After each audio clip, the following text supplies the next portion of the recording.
Olá pessoal, tudo bem? Insuficiências musculares na musculação, no TRP. Série que nós começamos mais recentemente e estamos mostrando tanto a insuficiência muscular ativa quanto a insuficiência muscular passiva, quando elas ocorrem e em alguns exercícios. Hoje nós vamos explorar o exercício de agachamento. O pessoal tem perguntado muito sobre as insuficiências passivas no agachamento, a insuficiência ativa no agachamento. Vamos dar uma olhada nessas insuficiências, o que pode e o que não pode ocorrer no exercício de agachamento. Mas, logo depois da vinheta.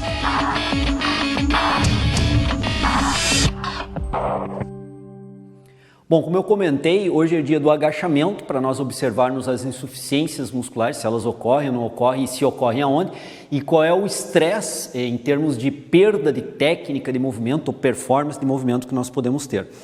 Lembro que a primeira videoaula dessa série é importante que vocês assistam. Por quê? Porque na primeira videoaula dessa série eu exploro e explico em detalhes o que é insuficiência ativa e o que é insuficiência passiva. De forma bem rápida, a insuficiência ativa é o grau de encurtamento do músculo. A partir de um determinado grau de encurtamento, ele começa a perder a sua capacidade de gerar tensão, força de encurtamento, devido a uma relação fisiológica de relação comprimento-tensão da fibra muscular. Tem tudo a ver com os seus sarcômeros, a sobreposição das actinas. Então, quanto mais encurtado de forma geral, quanto mais encurtado o músculo a partir do seu alongamento natural, menor sua capacidade de gerar força. De uma forma bem geral, bem grotesca, é isso que nós temos que entender. E o que isso pode influenciar em técnicas de execução, como nós já analisamos em algumas videoaulas anteriores. E a outra forma é a insuficiência passiva, que diz respeito ao grau de elasticidade, extensibilidade da fibra. A fibra tem um grau de alongamento, um grau de elasticidade até um determinado ponto. A partir de um determinado ponto, a fibra não consegue mais ceder, não consegue mais alongar, ela está no ponto, então, que nós começamos a determinar a partir dali de insuficiência passiva. A fibra não consegue ceder mais, alongar mais, não tem uma extensibilidade maior a partir daquele ponto, certo? Então nós temos a insuficiência ativa, que decai a performance de força, e nós temos a insuficiência passiva, que é o limite fisiológico da fibra em termos de elasticidade muscular. E isso pode, em determinadas situações, causar problemas na execução dos exercícios, problemas no sentido de perda da técnica de execução dos exercícios. Então o Caio vai demonstrar com bastão. O nosso interesse aqui não é demonstrar esforço muscular em si, mas as articulações envolvidas, inclusive, já gravamos, né, Caio, a análise muscular do exercício de agachamento. É um vídeo que eu sugiro que vocês observem, que é bem interessante essa análise muscular. O Caio vai demonstrar rapidamente aqui, nós vamos analisar algumas insuficiências que podem ocorrer aqui ou não. Vamos lá, Caio. Então, a barra, representada aqui pelo bastão de madeira, apoiado, mantendo a curvatura fisiológica anatômica da coluna, pelve estabilizada, né? Nem em anteversão e retroversão, a pelve em posição neutra de posicionamento. Faz a execução aí, Caio. E aí o Caio vai para a execução do exercício de agachamento. Aqui uma demonstração rápida do exercício de agachamento. Nós temos que perceber que temos a articulação do quadril dinamicamente envolvida, a articulação do joelho dinamicamente envolvida e a articulação do tornozelo também dinamicamente envolvida. Aqui nós temos uma dorsiflexão e uma flexão plantar do tornozelo, dorsiflexão e flexão plantar. No joelho nós temos uma flexão e extensão do joelho e no quadril uma flexão do quadril e extensão do quadril, todos em cadeia cinética fechada no caso aqui. A coluna se mantém as curvaturas normais da coluna vertebral, o posicionamento escapular glenumeral para sustentar a barra. É isso que nós vimos aqui no vídeo. Muito bem, muitas pessoas têm nos colocado da insuficiência passiva de isquiotibiais, podendo gerar retroversão da pelve. Caio, tu consegue fazer uma retroversão forçando ela a fazer o movimento normal? Tá, mas primeiro faz o movimento normal, agacha. Consegue fazer uma retroversão aí? Isso seria um movimento de retroversão e nós começamos a perceber que a coluna vertebral começa a deformar. Volta para a posição normal. Isso, posição normal da pelve, retroversão aqui. Isso, vejam a curvatura da coluna vertebral. Se altera, nós invertemos a curvatura da coluna vertebral de lordose lombar para uma cifose lombar. E isso projeta muita carga sobre discos intervertebrais. Volta à posição normal, Caio. Isso. Lordose lombar agora, com a carga sendo distribuída equilibradamente sobre os discos. Então, a perda do equilíbrio pélvico, a retroversão da pelve durante o agachamento realmente sobrecarrega a coluna vertebral, particularmente discos intervertebrais. Então, é importante que não ocorra nenhum fator muscular ou de propriocepção, mas o vídeo de hoje trata de fatores musculares que venham a alterar esse posicionamento da pelve. Então o pessoal comenta muito, João, os isquiotibiais em insuficiência passiva, como eles são retroversores da pelve. Então eu vou colocar aqui um ponto de inserção dos isquios lá na perna, o outro aqui no processo esquiático da pelve. Faz a retroversão aí, Caio. Retroversão, faz a posição de anteversão agora. Veja como sobe, retroversão, desce a região da pelve. Então a pelve rodou, anteversão, pelve sobe. Retroversão, pelve desce. Então isso aqui, um encurtamento de isquiotibiais, uma insuficiência passiva de isquiotibiais, uma teórica insuficiência passiva de isquiotibiais durante o agachamento poderia levar à retroversão. E é isso que o pessoal coloca. João, os isquiotibiais em insuficiência passiva poderiam colocar em retroversão a pelve e comprometer completamente o bom posicionamento da coluna vertebral, sobrecarregando discos, como nós discutimos? Não. Porque se nós analisarmos, os isquiotibiais, eles são biarticulares. E por serem biarticulares, eles transitam no quadril e transitam no joelho. No joelho, os isquiotibiais flexionam o joelho. Então, ao flexionar o joelho, os isquiotibiais encurtam. Ao estender o quadril, os isquiotibiais também encurtam. E quando nós temos insuficiência passiva, nós devemos fazer exatamente o contrário. Estender o joelho e flexionar o quadril e exigir um grau de extensibilidade, de elasticidade grande da fibra, o que pode, num determinado ponto, entrar em insuficiência passiva. Faz o agachamento e segura no final, Caio.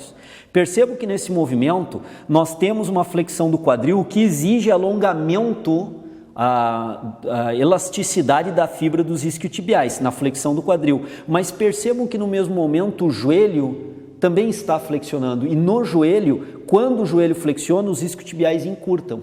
Então, se nós exigimos flexibilidade, alongamento, elasticidade da fibra dos isquiotibiais quando se faz a flexão do quadril, nós diminuímos o grau de exigência de flexibilidade no joelho, porque no joelho os isquiotibiais, na verdade, não estão sendo exigidos de elasticidade, estão sendo permitido a eles um certo grau de encurtamento, já que o joelho está flexionando. Pode voltar, Caio. Então percebam bem que os isquiotibiais nesse movimento não existe como no exercício de agachamento sofrer uma insuficiência passiva que venha comprometer o equilíbrio pélvico. Um outro exercício também bastante comentado sobre insuficiência passiva nesse exercício seria o reto femoral. Bom, o reto femoral não poderia também entrar, João, em insuficiência passiva, já que ele é biarticular, componente do quadríceps biarticular, e comprometer o equilíbrio pélvico? Também não. Se nós observarmos, o reto femoral, ele é um flexor de quadril, junto com o ilho-pessoa, sartório, então um flexor de quadril, e no joelho ele é um extensor do joelho. Então faz o movimento aí, Caio.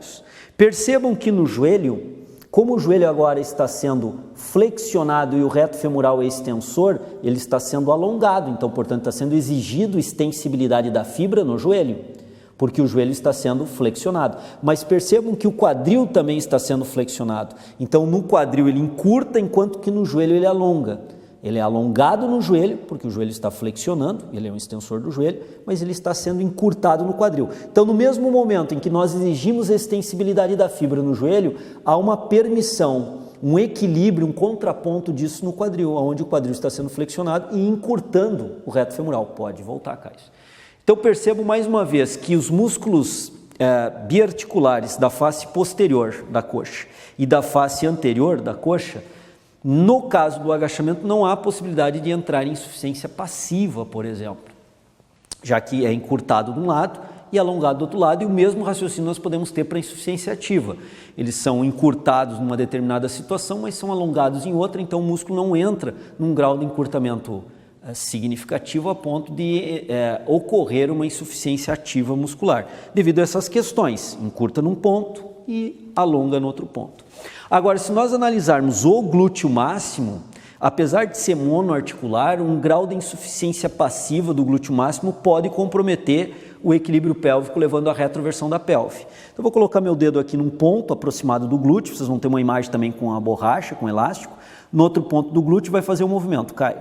Aqui nós temos um ponto de alongamento, segurou, todo esse transcurso aqui, esse percurso do glúteo máximo, ele está tendo um alongamento na flexão do quadril, volta a subir, e ele encurta na extensão do quadril, já que o glúteo máximo é monoarticular e é extensor do quadril. Então o que acontece? Um músculo glúteo máximo estando encurtado, conforme o indivíduo vai descendo, pode ir descendo, Caio, segurou, imaginando que nesse ponto ele já tem o seu grau de extensibilidade máxima, se o indivíduo continuar fazendo a flexão do quadril em cadeia cinética fechada, a única forma de continuar essa flexão do quadril é fazendo a retroversão da pelve ao descer a flexão do quadril.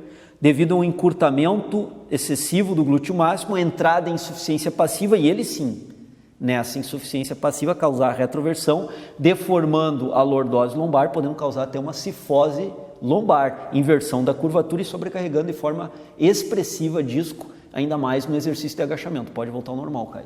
Então esse é um ponto importante que nós temos que observar nesse exercício. Os músculos biarticulares dificilmente produzirão algum tipo de efeito de insuficiência ativa e passiva, pelas questões que eu já descrevi, mas um grupo muscular envolvido no quadril monoarticular, esse sim pode gerar uma insuficiência passiva nesse caso.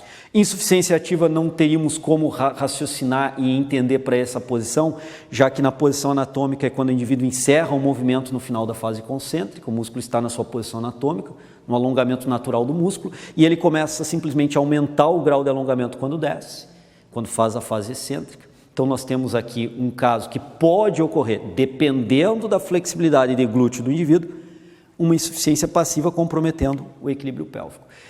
Em face anterior e face posterior, nos músculos biarticulares, muito comentado e perguntado para nós ter em foco, não há condição de se ter aqui algum grau de insuficiência muscular.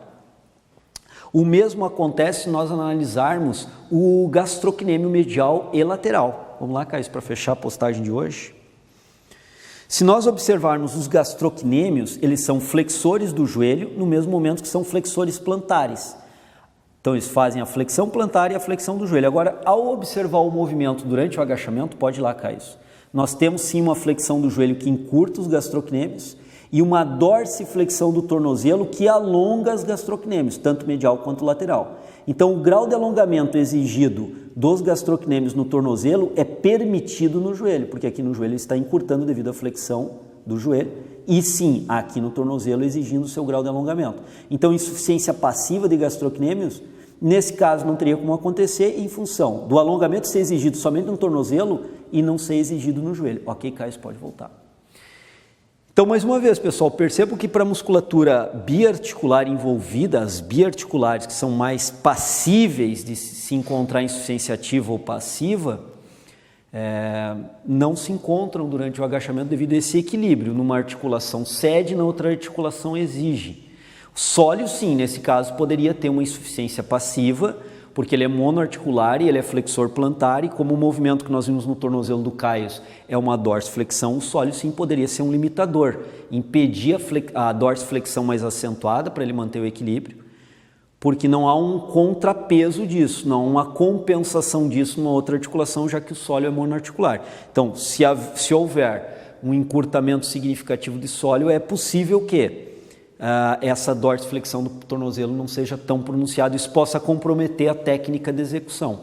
Então perceba que no agachamento, nos grupos musculares de membro inferior, são os exercícios, são os músculos monoarticulares que podem vir a causar, por insuficiência passiva, alterações na técnica de execução, e não os multiarticulares, pois eles se compensam de uma articulação para outra. Isso é um ponto importante. Então, a análise de insuficiências musculares nos exercícios, hoje, analisando o exercício de agachamento, eu acho que essa é a visão geral, né, Caio? Que tem que ficar para o pessoal. Os exercícios biarticulares, não há como se ocorrer isso, porque há uma compensação. E nos monoarticulares, sólio e glúteo, nesse sim é uma possibilidade grande de uma insuficiência passiva, por exemplo, comprometer, dependendo aí da pessoa, comprometer a técnica de execução dos exercícios. O que cabe fazer como efeito prescritivo disso é desenvolver essa elasticidade muscular. E para desenvolver essa elasticidade muscular, teremos que trabalhar com exercícios de flexibilidade. E lembrando que flexibilidade envolve mobilidade articular mais elasticidade muscular. E o que nós precisamos numa insuficiência passiva é desenvolver especificamente a elasticidade muscular. Mas quando nós caímos em exercícios e entramos em exercícios para desenvolver essa elasticidade do músculo, provavelmente e certamente teremos que envolver também a mobilidade dessa articulação. Então se torna um exercício de flexibilidade, envolvendo a mobilidade da articulação e a elasticidade dos músculos daquela articulação. Isso, cronicamente, a médio e longo prazo, se desenvolve essa elasticidade do músculo, se permite um grau de mobilidade maior sem entrar em insuficiência passiva, então não se compromete mais a técnica correta dos exercícios. Acho que essa é a lógica maior para se verificar. E um outro dado, para alguns indivíduos pode não haver essa insuficiência passiva num determinado grau de agachamento, por exemplo, profundidade do agachamento. Para outros, bem prematuramente, isso pode acontecer. Então, dependerá muito do grau de elasticidade de fibra, que muda de indivíduo para indivíduo, em função do seu grau de treinabilidade. Então, são pontos aí específicos para concluir, né, Caio? O que nós viemos falando já algumas vezes aqui no Treino Foco, nós não estamos dando receita de bolo, né? Então, não tem que até tal ponto vai acontecer insuficiência passiva, a partir de tal ponto não irá ocorrer. Tem que analisar. Cada caso é um caso, né? Cada caso é um caso, tem que ser analisado individualmente e aí sim verificar para cada caso qual é o fator causa de uma perda da técnica. Talvez não seja nenhuma insuficiência passiva, pode ser uma falta de consciência corporal mesmo do indivíduo ao executar. Ele tem elasticidade muscular suficiente para fazer o movimento, mas perde a técnica por uma questão de consciência corporal que não está bem dominada ainda pelo sistema nervoso para se fazer aquele exercício.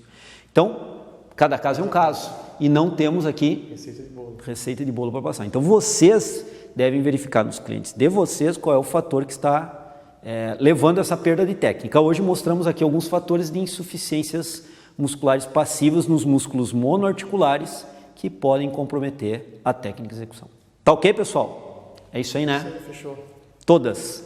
Até o próximo vídeo, então. Um grande abraço. Se você quer se qualificar na atuação profissional de personal trainer, ou você ainda não é personal trainer, é acadêmico, mas pretende futuramente, pós-formado, atuar nessa área de personal trainer, não se esqueça de se cadastrar conosco e ficar atento aos nossos comunicados sobre a nossa formação continuada em personal trainer. Nós estamos divulgando nas nossas mídias.